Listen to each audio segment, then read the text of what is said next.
Más textos disponibles en Simba. Mi madrina.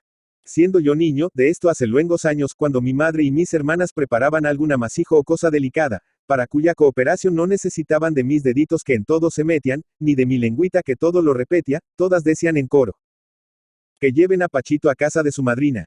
Yo escuchaba esta sentencia sin apelación, entre alegre y mohíno, y salía de la casa muy despacio, siguiendo a la criada a media cuadra de distancia, y deteniéndome a cada momento para atar las correas de mis botines y recoger la cacucha que me servía de pelota, y así distraía las penas de mi destierro. Sin embargo, al llegar a casa de mi madrina, las delicias que me aguardaban allí me hacían olvidar las que perdía. Pero antes de entrar, digamos quiénes éramos mi madrina y yo. Yo, ab jove principium, era el último de los 10 hijos que mi pobre madre dio a luz. Mis 9 hermanas mayores no me idolatraban menos que las 9 musas a Apolo, y yo era naturalmente, en la familia considerado como un fénix, un portento. En ella abundaban 2 plagas, pobreza y mujeres. Mi padre, después de trabajar mucho y como un esclavo, murió, a poco de nacido yo, dejándonos escasamente lo necesario para vivir con humildad. Mas a pesar de nuestra pobreza, vivíamos todos unidos y satisfechos. Preciosa medianía, por cierto, en la que se vive sin afanes y contento y tranquilo. Doña María Francisca Pedrosa, mi madrina, tenía unos 65 años cuando la conocí, o más bien, cuando mis recuerdos me la muestran por primera vez. Era la última persona que existía de esa rama de nuestra familia. Se preciaba de haber conocido mucho a los virreyes y frecuentado el palacio en esos tiempos, y lamentábase amargamente de la independencia que había sumido a su familia en la pobreza, quedándole a ella por único patrimonio una casita. Cada vez que estallaba una revolución, mi madrina se mostraba muy chocada, asegurando que este país no se compondría hasta que volvieran los españoles.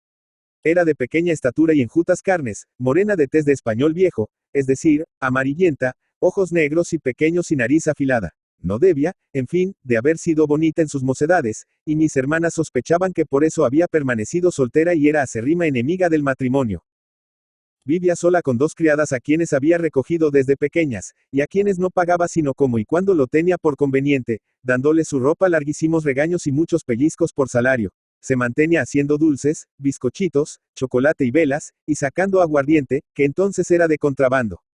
Este último negocio lo procuraba ocultar a todos y particularmente a los muchachos, pero lo hacía con tanto misterio, que naturalmente picó mi curiosidad de niño, por lo que resolví averiguar a todo trance aquello que me ocultaban.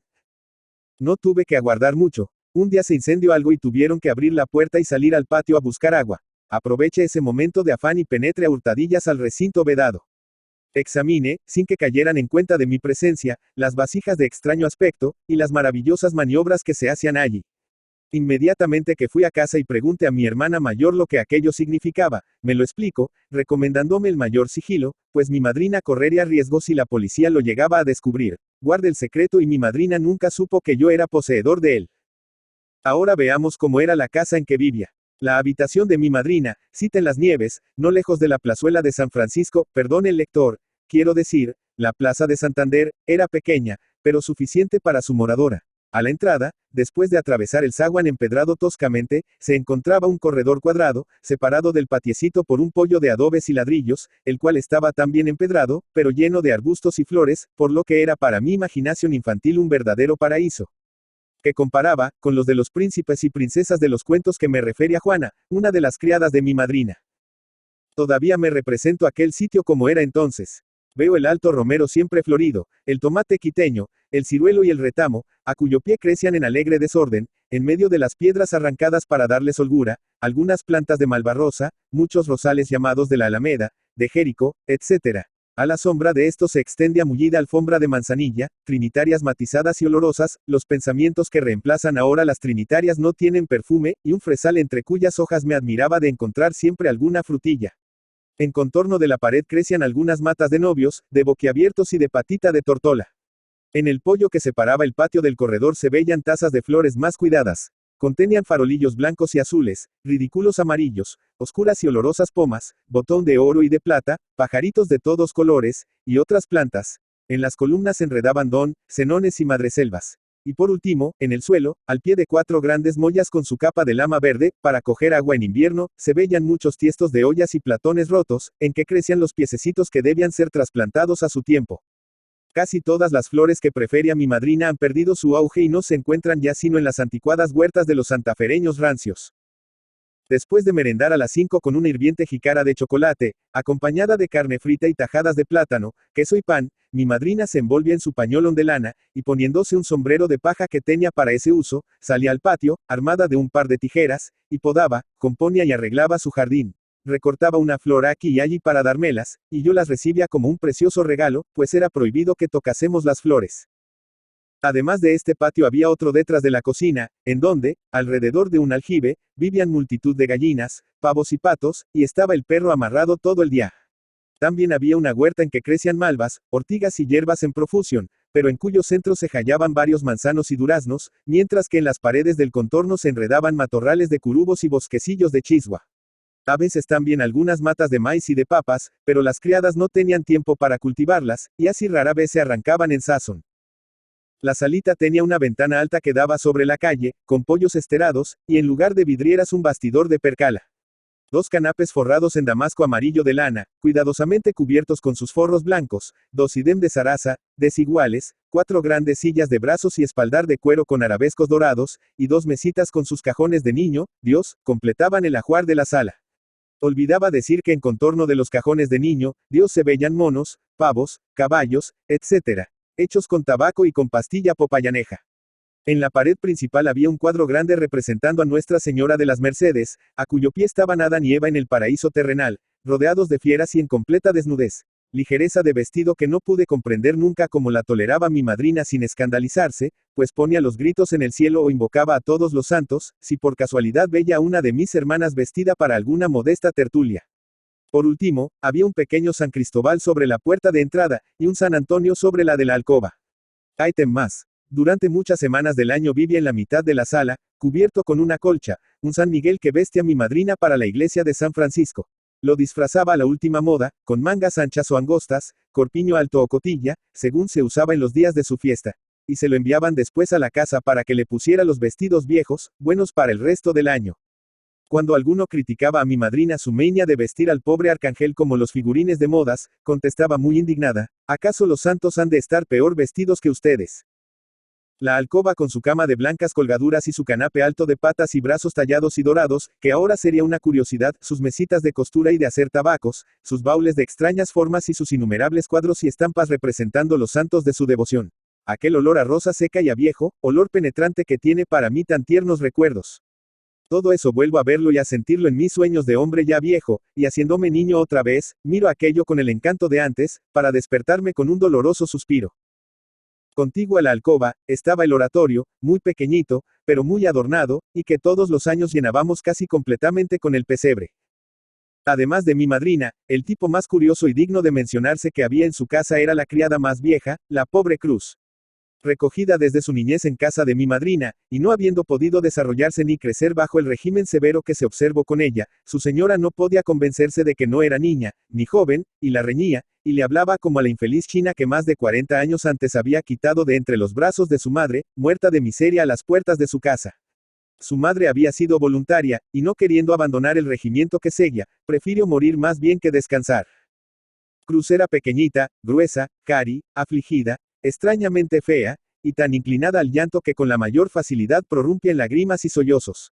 Me gustaba mucho verla peinarse y coser, proezas que ejecutaba los sábados en la tarde sentada a la puerta de la cocina. Verla quitarse el pañuelo y contemplar su cabeza casi pelada, salpicada apenas por larguísimos mechones, que ella trenzaba cuidadosamente una vez por semana, era cosa de gran diversión para mí. Cruz, en el apogeo de su fealdad, se me aparecía como la personificación del ídolo japonés que había visto en el instructor, y al recordarlo me causaba una risa, tan homérica y contagiosa, que ella misma me acompañaba en mis carcajadas, diciendo candorosamente sin saber la causa de mi alegría, el niño Pachito sí que está contento. La otra proeza, la costura, no dejaba tampoco de ser original. Para economizar tiempo, según decía ella, como lo costaba mucho trabajo ensartar la aguja, tanto había llorado que ya no veía, ponía una hebra tan larga que gastaba por lo menos 5 minutos en cada puntada, y casi lloraba cada vez que se le enredaba el hilo, lo que naturalmente sucedía sin cesar. Casi toda la devoción de esta infeliz estaba concentrada en un santo, ya no me acuerdo cuál, cuya imagen tenía la cabecera de su cama, y que decía ser milagroso porque se había retocado por sí solo. Efectivamente, la desteñida cara del santo y sus marchitos vestidos habían tomado repentinamente un color vivo, gracias a la paleta de uno de nuestros parientes que se había querido divertir burlándose de la pobre mujer. Pero después la vimos tan feliz y satisfecha con el milagro, que nadie tuvo valor para desengañarla, y murió convencida de que el santo se había retocado por amor a ella.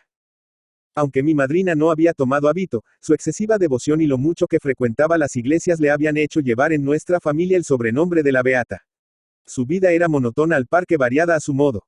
A las 6:30 le llevaban el chocolate a la cama, y después de tomarlo se ponía su saya de lana y su mantilla de paño y sombrero de huevo frito, y llevando muchas camandulas y libros de devoción se encaminaba a la Veracruz, la Tercera y San Francisco, rara vez pasaba el puente, y acompañada por Cruz con un gran tapete quiteño debajo del brazo, oía muchas misas.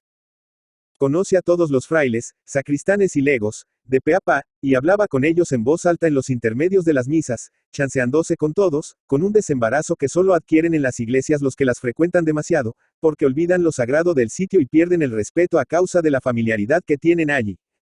A las 8:30 volvía a almorzar, veía las cosas de la casa, disponía los dulces, bizcochos y espejuelos que debían hacer aquel día bajo los cuidados de Cruz y Juana, y después, si no iba a visitar a algún miembro de la familia, se subía al canapé de su alcoba y rezaba hasta que lo llevaban una buena taza de chocolate a las 11.